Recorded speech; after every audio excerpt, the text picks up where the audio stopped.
Welcome to 7 news Telugu. Bulletin ముందుగా headlines.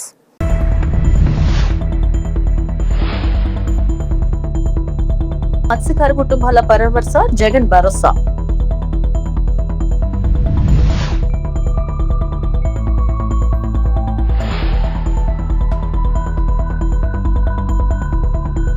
Warangal airport పనులు 2028 June 2లోపు పూర్తి. కేంద్ర మంత్రి రామ్మోహన్ నాయుడు.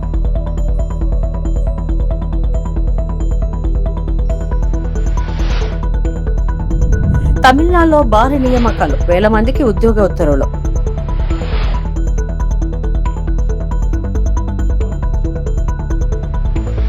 తమిళనాడు ముఖ్యమంత్రి సి జోసెఫ్ విజయ్ రాష్ట్ర ఆరోగ్య శాఖలో భారీ స్థాయిలో నియామకాలను శ్రీకారం చుట్టారు. ఆరోగ్య మరియు కుటుంబ సంక్షేమ శాఖ ఆధ్వర్యంలో 751 మంది అసిస్టెంట్ మెడికల్ ఆఫీసర్లకు, 1393 మంది హెల్త్ ఇన్స్పెక్టర్లకు నియామక ఉత్తర్వులను ఆయన అందజేశారు. అదే కార్యక్రమంలో రాష్ట్ర వ్యాప్తంగా 139.47 కోట్ల వ్యయంతో నిర్మించిన వైద్య మౌలిక సదుపాయాల ప్రాజెక్టులను కూడా ముఖ్యమంత్రి ప్రారంభించారు. ప్రజలకు మరింత నాణ్యమైన వైద్య సేవలు అందించడమే లక్ష్యంగా ఈ చర్యలు చేపట్టినట్లు ప్రభుత్వం తెలిపింది.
తెలంగాణకు కేంద్ర ప్రభుత్వం మరో కీలక హామీ ఇచ్చింది. ముఖ్యమంత్రి రేవంత్ రెడ్డి చేసిన విజ్ఞప్తి మేరకు 2028 జూన్ 2వ తేదీ నాటికి వరంగల్ విమానాశ్రయ నిర్మాణ పనులను పూర్తి చేస్తామని కేంద్ర పౌర విమానయాన శాఖ మంత్రి కింజరాపు రామ్మోహన్ నాయుడు ప్రకటించారు. వరంగల్ విమానాశ్రయం తెలంగాణ అభివృద్ధికి కీలక మౌలిక సదుపాయంగా మారుతుందని ఆయన తెలిపారు.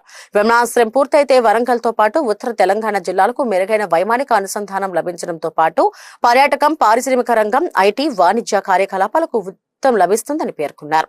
కేంద్ర రాష్ట్ర ప్రభుత్వాల సమన్వయంతో ఈ ప్రాజెక్టును వేగంగా పూర్తి చేసేందుకు చర్యలు తీసుకుంటున్నాయని మంత్రి వెల్లడించారు. నిర్ణయించిన గడువులోగా విమానాశ్రయాన్ని అందుబాటులోకి తీసుకురావడమే లక్ష్యంగా పనులు కొనసాగుతున్నాయని ఆయన స్పష్టం చేశారు.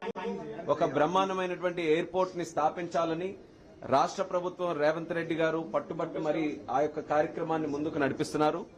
మరొక పక్కన మన దేశ ప్రధానమంత్రి వర్యులు నరేంద్ర మోదీ గారు కూడా వరంగల్ అంటే చాలా ఇష్టమైనటువంటి ప్రాంతం ఆయనకి. ఇక్కడ ఉన్నటువంటి చరిత్ర గాని, ఆ ప్రాంతానికి ఉన్నటువంటి ఒక కల్చర్ గాని, దీన్నన్నింటినీ కూడా ముందుకు నడిపించాలని కేంద్ర ప్రభుత్వం, ప్రధానమంత్రి గారు కూడా ఎప్పటికప్పుడు ఆ కార్యక్రమాల్లో సహకారం కూడా అందిస్తున్నారు. ఇలా అందరం కూడా మంచి ఆలోచనతో వీలైనంత త్వరగా వరంగల్ ఎయిర్పోర్ట్ ని స్థాపించాలి, మొదలు పెట్టాలి అనే ఆలోచన ఎప్పుడైతే వచ్చిందో దానికి రేవంత్ రెడ్డి గారు ఒక సంకల్పంగా కంకణం కట్టుకుని అక్కడ ల్యాండ్ తాలూకు విషయం ఎన్నో సంవత్సరాల నుంచి, ఇదేదో కొత్తగా వచ్చినటువంటి విషయం కాదు. గతంలో ఉన్నటువంటి ప్రభుత్వాలకు కూడా కేంద్రం నుంచి మేము రిక్వెస్ట్ చేశాం. వరంగల్లో ఎయిర్పోర్ట్ అథారిటీ దగ్గరే సుమారు 700 ఎకరాలు ఉంది.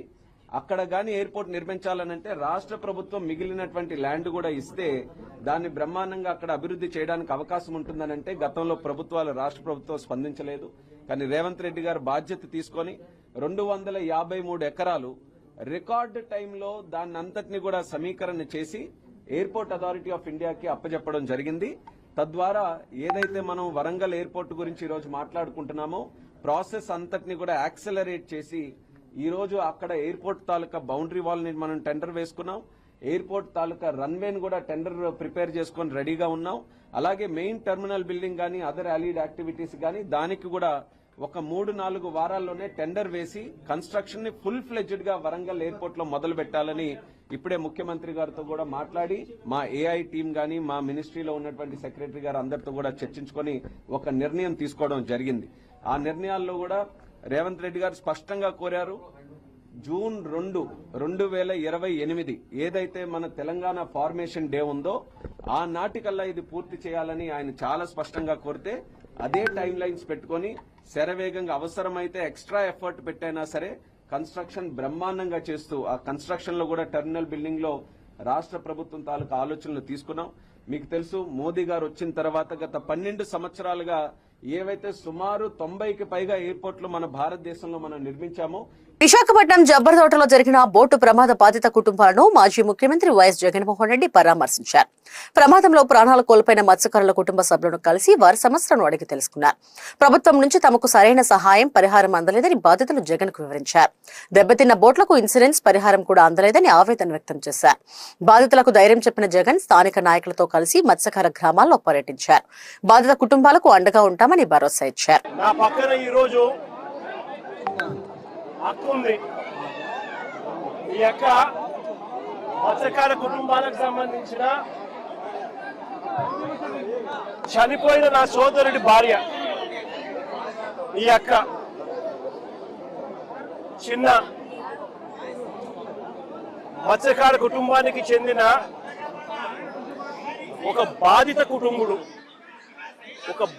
కుటుంబ సభ్యుడు మృత్యుతో పోరాటం చేసి 7 మంది కలిసి వేటకు వెళ్తే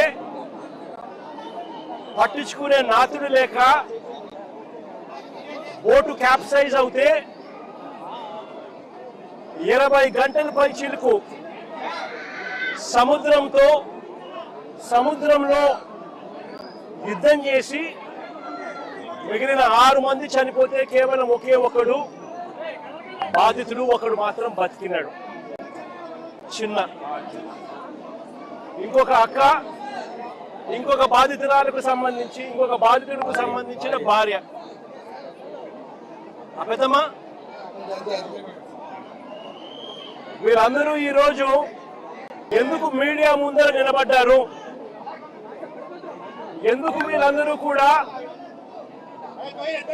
జరిగిన అన్యాయానికి గొంతు విప్పి మీడియా ద్వారా వాళ్ళ బాధను తెలియజేసే కార్యక్రమం ఎందుకు చేస్తా ఉన్నారు అన్నది మానవతా దృక్పథంతో ప్రతి ఒక్కరూ కూడా ఆలోచన చేయాలి. నేను అడుగుతా ఉన్నాను, ఇదే ప్రభుత్వం రాయలసీమ అభివృద్ధి, రాష్ట్ర రాజకీయాలపై తెలుగుదేశం పార్టీ తీవ్ర విమర్శలు గుర్తించింది. 5 ఏళ్లు రాయలసీమను మోసం చేసిన వారు ఇప్పుడు నీతులు మాట్లాడుతున్నారా అంటూ టీడీపీ పోలిట్ బ్యూరో సభ్యుడు సోమిరెడ్డి చంద్రమోహన్ రెడ్డి వైఎస్ఆర్ కాంగ్రెస్ పార్టీపై నిప్పులు చెరిమారు. అమరావతిలోని ఎన్టీఆర్ భవన్ లో నిర్వహించిన మీడియా సమావేశంలో మాట్లాడిన ఆయన గత ప్రభుత్వ హయాంలో రాయలసీమకు అన్యాయం జరిగిందని ఆరోపించారు. అభివృద్ధి, సాగునీటి ప్రాజెక్టులు, పరిశ్రమలు, ఉపాధి అవకాశాల విషయంలో ప్రజలకు ఇచ్చిన హామీలు నెరవేర్చలేదని విమర్శించారు. అంటే రాయలసీమ లిఫ్ట్ని అడ్డం పెట్టుకొని పొలిటికల్గా వాడుకొని రాయలసీమ లిఫ్ట్ గేమ్ చేంజర్, అంటే పొలిటికల్ సినారియో మారిపోద్ది. తెలుగుదేశాన్ని మనం బదనాం చేస్తే చేసిన పాపం YCP. Green tribunal stay YCP టైంలో 2021లో రాయలసీమ లిఫ్ట్ ఆగిపోయింది. కూటమి ప్రభుత్వం మీద మీరు కాన్ఫరెన్సులు పెట్టుకునే బదులు ఓ పని చేయండి, తాడేపల్లిలో ఆత్మ పరిశీలన సమావేశం పెట్టుకోండి, అక్కడ రౌండ్ టేబుల్ పెట్టుకోండి. మీ టైంలో ఏం చేశాం? రాయలసీమకి నీ 5 ఏళ్లలో 19 నుంచి 24 వరకు ఎన్ని వేల కోట్లు ఖర్చు పెట్టావు? 2,000 కోట్లు ఖర్చు పెట్టావు. మేము ఈ 24 నెలల్లో 12,484 కోట్లు ఖర్చు చేశాము. మరో 10,014 కోట్లు ఖర్చు చేయబోతున్నాం.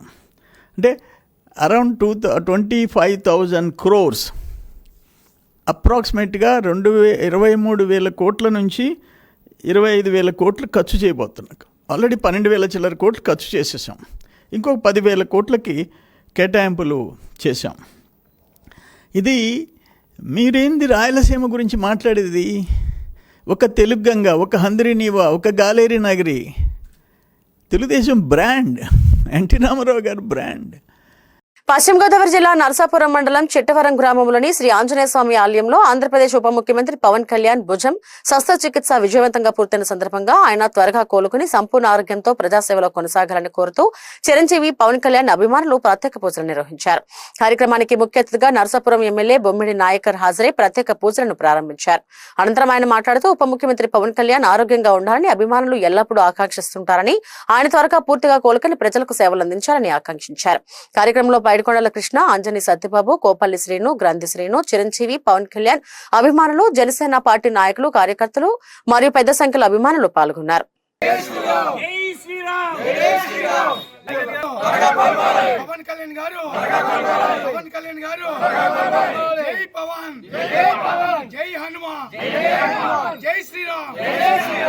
ఈ రోజున చిట్టవరంలో ఏర్పాటు చేసినటువంటి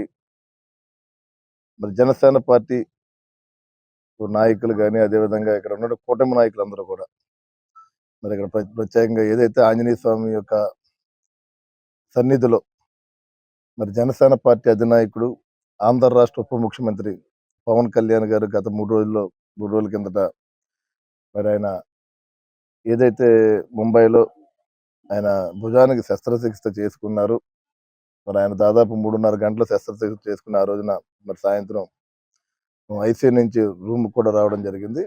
మరి ఆంజనేయ స్వామి యొక్క ఆశీస్సులతో మరి ఆపరేషన్ కూడా సక్సెస్ అయ్యి ఎక్కడా కూడా ఆయన ఇబ్బంది పడకుండా కూడా బ్రహ్మాండంగా జరిగి మరి ఆయన రూమ్కి రావడం జరిగింది.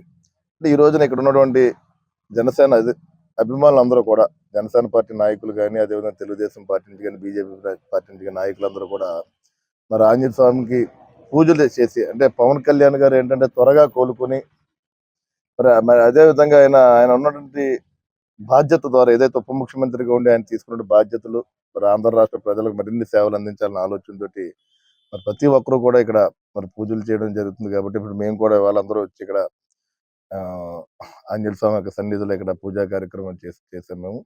మరి మేము ఒకటే మరి ఏదైతే ఉప ముఖ్యమంత్రి, ఆంధ్ర రాష్ట్ర ఉప ముఖ్యమంత్రి పవన్ కళ్యాణ్ గారు మరి ఆయనకి శస్త్రచికిత్స జరిగింది, ఆయన ముంబైలోని హాస్పిటల్లోనే ఉన్నారు. మరి ఆంజనేయ స్వామి యొక్క ఆశీస్సులతో ఆయన త్వరగా కోలుకొని మరి ఆయన పూర్తిగా ఆయన తగ్గి త్వరగా కోలుకోవాలని చెప్పి ఈ సందర్భంగా ఆంజనేయ స్వామిని కోరుకుంటున్నాం మేము. ఎల్బీ నగర్ కాంగ్రెస్ నాయకుడు, టీపీసీసీ ప్రతినిధి జక్కిడి ప్రభాకర్ రెడ్డి తనపై తన కుమారుడు తెలంగాణ యువజన కాంగ్రెస్ రాష్ట్ర అధ్యక్షుడు జక్కిడి శివచరణ్ రెడ్డిపై సోషల్ మీడియాలో ప్రచారం అవుతున్న ఏఐ రూపొందించిన వీడియోలు పూర్తిగా అవాస్తవమని స్పష్టం చేశారు. రాజకీయంగా ఎదుర్కోలేక కొందరు ఉద్దేశపూర్వకంగా తప్పుడు వీడియోలను ప్రచారం చేస్తున్నారని ఆరోపించిన ఆయన వాటిని బీసీ సామాజిక వర్గాలతో ముడిపెట్టి సామాజిక విభేదాలు సృష్టించే ప్రయత్నం జరుగుతుందని అన్నారు. ప్రజలు ఎలాంటి తప్పుడు ప్రచారాన్ని నమ్మవద్దని విజ్ఞప్తి చేశారు. 4 దశాబ్దాలుగా కాంగ్రెస్ పార్టీలో ప్రజల మధ్య చేస్తూ అన్ని వర్గాల ప్రజల ఆదరణ పొందాలని పేర్కొన్న జక్కిడి ప్రభాకర్ రెడ్డి తాము ఎప్పుడూ ఏ కులాన్ని లేదా సామాజిక వర్గాన్ని కించపరిచేలా వ్యవహరించలేదని స్పష్టం చేశారు. ఒకవేళ ఎవరి మనోభావాలనే దెబ్బతిన్నట్లయితే వారికి బేషరతుగా క్షమాపణలు తెలుపుతున్నట్లు వెల్లడించారు. నమస్కారం, నేను మీ జక్కిడి ప్రభాకర్ రెడ్డి. గత 2-3 రోజుల నుంచి సోషల్ మీడియాలో మాపై విపరీతంగా ట్రోల్ చేస్తున్నారు. మా కొడుకు పైన కూడా ఏవో అనుచిత వ్యాఖ్యలు చేసిరని చెప్పి రకరకాలుగా వీడియోలు రిలీజ్ చేసి మాపై పెద్ద ఎత్తున కుట్ర జరుగుతుంది. కాబట్టి ఈ యొక్క కుల సంఘాలని, ముఖ్యంగా గౌడ కులస్తులను, యాదవ కులస్తులను రెచ్చగొట్టి మా పైకి ఉసిగొల్పడానికి ప్రయత్నం చేస్తున్నారు. కాబట్టి మధ్యన ఏ క్రియేషన్ వచ్చి ఉన్నది లేనట్టుగా, లేనిది ఉన్నట్టుగా క్రియేట్ చేసి ఇవన్నీ కాపీ పేస్ట్ చేసి వాటిని మసాలా తయారు చేసి జనాలకు వదిలిపెట్టి కుట్ర చేస్తున్నారు. కాబట్టి దయచేసి ఇవన్నీ నమ్మొద్దు. గత ఎన్నికలు చూసినా కూడా నేను ఈ ఏదైతే ఎల్బీ నగర్ నియోజకవర్గం నుంచి టికెట్ రాకున్నా కూడా మధుయాజ్ గౌడ్ గారికి పూర్తి స్థాయిలో నేను, నా కుటుంబ సభ్యులు, నా కార్యకర్తలు ఆయనకు పనిచేయడం జరిగింది.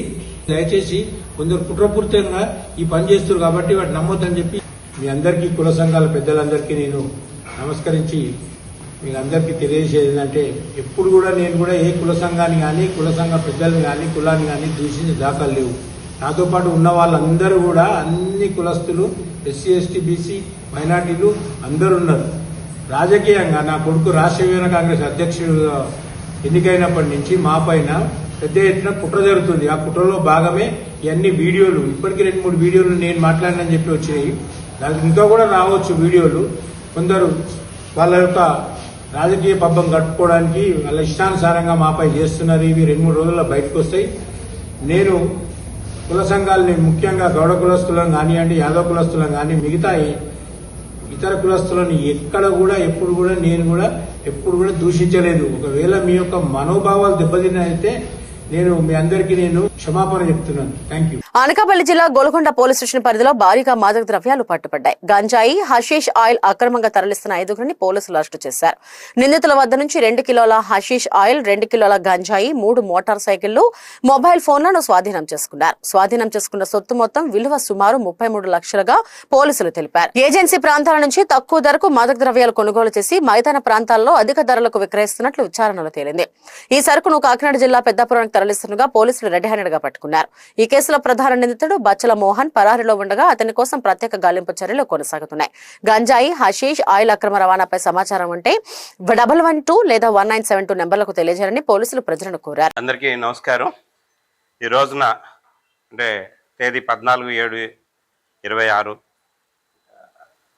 మన అనకాపల్లి జిల్లా ఎస్పీ గారు శ్రీ తుహిన్ సిన్హా ఐపీఎస్ గారు ఉత్తర్వుల మేరకు రాబడిన సమాచారం మేరకు నర్సీపట్నం సిఐ గారు, రేవతమ్మ గారు రూరల్ సిఐ గారు, అలాగే రామారావు ఎస్ఐ గొల్గొండ, ఋషికేష్ ఎస్ఐ కేడీపేట, మిగతా సిబ్బంది అందరూ కూడాను ఏటిగారంపేట దగ్గర వెహికల్ చెకింగ్ చేస్తుండగా అటు నుంచి వస్తున్న ఒక 3 బైక్స్ మీద వస్తున్న 5గురిని అదుపులోకి తీసుకోవడం జరిగిందండి. అనుమానంగా వాళ్ళ దగ్గర చెక్ చేస్తే వాళ్ళ దగ్గర నుంచి ఒక 2 లీటర్ల హ్యాషిష్ ఆయిల్, అట్లాగే ఒక 2 కేజీల గంజాయి, అట్లాగే ఒక 5 ఫోన్లు, 3 మోటార్ సైకిల్ వాళ్ళ దగ్గర నుంచి వీళ్ళు 5గురు కూడా లోతుగడ్డ వెళ్ళి లోతుగడ్డ దగ్గర ఈ 2 కిలోల హ్యాషిష్ ఆయిల్, 2 కేజీల గంజాయి పట్టుకొని వస్తుండగా మనకి ఏటిగారంపేట దగ్గర దొరికారండి. వీళ్ళందరినీ కూడా ఇప్పుడు అదుపులోకి తీసుకున్నాము. మధ్యవర్తుల సమక్షంలో తీసుకొని కోర్టులో ఈరోజు ప్రొడ్యూస్ చేయడం జరుగుతుంది.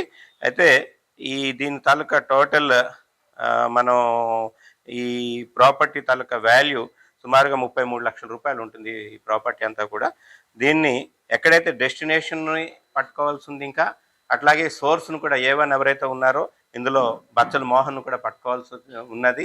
వాళ్ళ కోసం ఆల్రెడీ మనం టీమ్స్ కూడా డిప్లాయ్ చేయడం జరిగింది. మిగతా వివరాలన్నీ కూడా వాళ్ళు అరెస్ట్ చేసిన తర్వాత చెప్తాము. ఈ కేసులో గుడ్ వర్క్ చేసినందుకు గాను సిఐ రేవతమ్మ గారు, అలాగే రామారావు గారు, ఎస్ఐ గొల్గొండ, ఋషికేష్ ఎస్ఐ గారు, అట్లాగే head constable Vasu, Sanyasa Rao ASI గారు, వెంకటేష్ ఏఆర్హెచ్సి, ఏఆర్పిసి చిన్నారావు, అంటే వీళ్ళంతా చెక్ పోస్ట్ దగ్గర మన పర్మనెంట్ చెక్ పోస్ట్ తాలూకా స్టాఫ్ అండి. అలాగే హోంగార్డ్ శ్రీను, భాను, వీళ్ళందరూ కూడా ఈ కేసులో వీళ్ళు ముద్దాయిలను పట్టుకున్నారు. తిరుమల శ్రీవారి ఆలయంలో జూలై 17న జరగనున్న సాలకట్ల ఆదివార ఆస్థానం పర్వదినాన్ని పురస్కరించుకుని మంగళవారం కోయిల అలవారు తిరుమంజనం అత్యంత శాస్త్రోక్తంగా నిర్వహించారు. సాంప్రదాయం ప్రకారం ఏటా ఉగాది, అనివార ఆస్థానం, వార్షిక బ్రహ్మోత్సవాలు, వైకుంఠం ఏకాదశి పర్వదినాల ముందు వచ్చే మంగళవారం ఈ పవిత్ర శుద్ధి కార్యక్రమాన్ని చేపడతారు.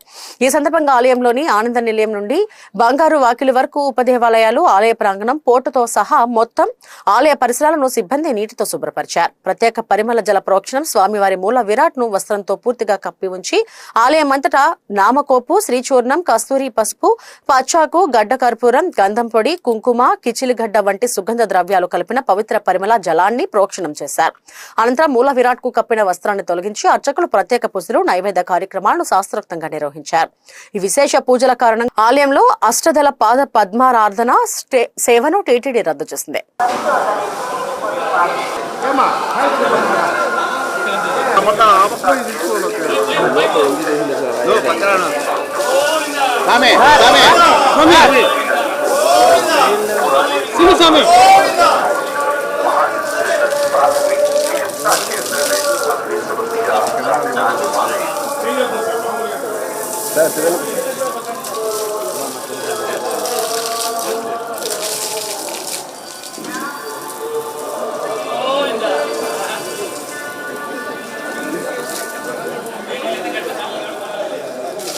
శ్రీవారికి తులాభారం వేదలిసిన భక్తులకు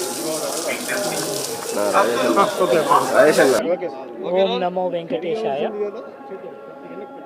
మన ఆచారం ప్రకారం ప్రతి సంవత్సరం 4 సార్లు ఆలయాన్ని శుభ్రపరచుకునే కార్యక్రమం ఉంటుంది. దాన్ని కోయలాల్వారి తిరుమంచనం అంటాం. ఉగాదికి ఈ సంవత్సరం మొదటిసారి చేసుకున్నాం. ఇప్పుడు ఆనివార ఆస్థానం సందర్భంగా చేస్తున్నాం. తరువాత బ్రహ్మోత్సవాల ముందు ఇంకొకసారి వైకుంఠ ఏకాదశి ముందు చేయటం జరుగుతుంది. సో అందరూ ఆలయ సిబ్బంది, బోర్డు మెంబర్సు అందరూ ఆధ్వర్యంలోన టెంపుల్ సిబ్బంది శుభ్రపరుస్తున్నారు. సో ఆ ఆచారాన్ని ఈరోజు పాటించడం. పార్వతీపురం మన్యం జిల్లా ఏజెన్సీ ప్రాంతాల్లో ప్రభుత్వ విద్యా వ్యవస్థపై తీవ్ర ఆరోపణలు వెలువడుతున్నాయి. గుమ్మలక్ష్మీపురం మండలం తోటగ్రామ ప్రభుత్వ ప్రాథమిక పాఠశాలలో ఉపాధ్యాయులు తరచూ విధులకు గైర్హాజరవుతుండటంతో వారి స్థానంలో స్థానిక యువతతో విద్యార్థులకు పాఠాలు చెప్పిస్తున్నారని గ్రామస్తులు ఆరోపిస్తున్నారు.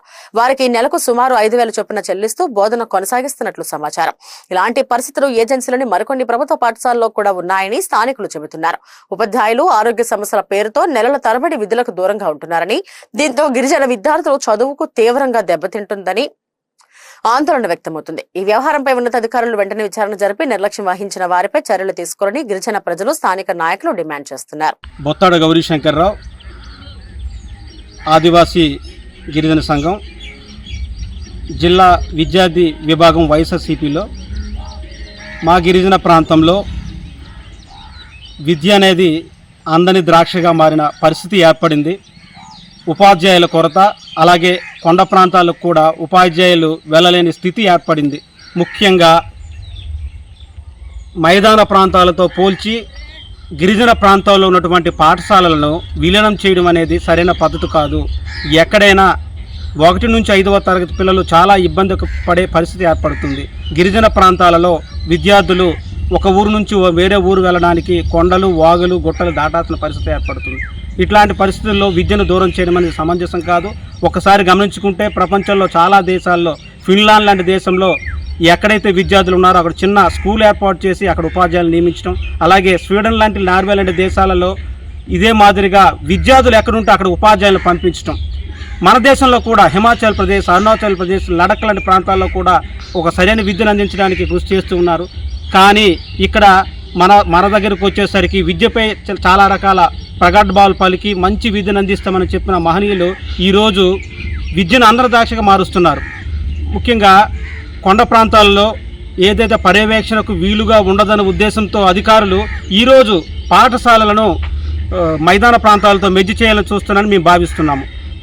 ముఖ్యంగా మేము కోరుకున్నది ఒకటే, కొండ ప్రాంతాల్లో కూడా విద్య సరైన పద్ధతిలో విద్యార్థులకు అందాలి, పాఠశాలలు ఉండాలి, ఉపాధ్యాయులు నిత్యం వెళ్తూ ఉండాలి, అధికారుల పర్యవేక్షణ కూడా జరగాలి. ఇవి లేకుండా ఎవరో వాలంటీర్ల ద్వారా నిర్ణయిస్తే విద్యను అందిస్తే మాత్రం సహించేది లేదు. వీటిపై తీవ్ర ఆందోళన వ్యక్తం చేస్తూ ఉన్నాము.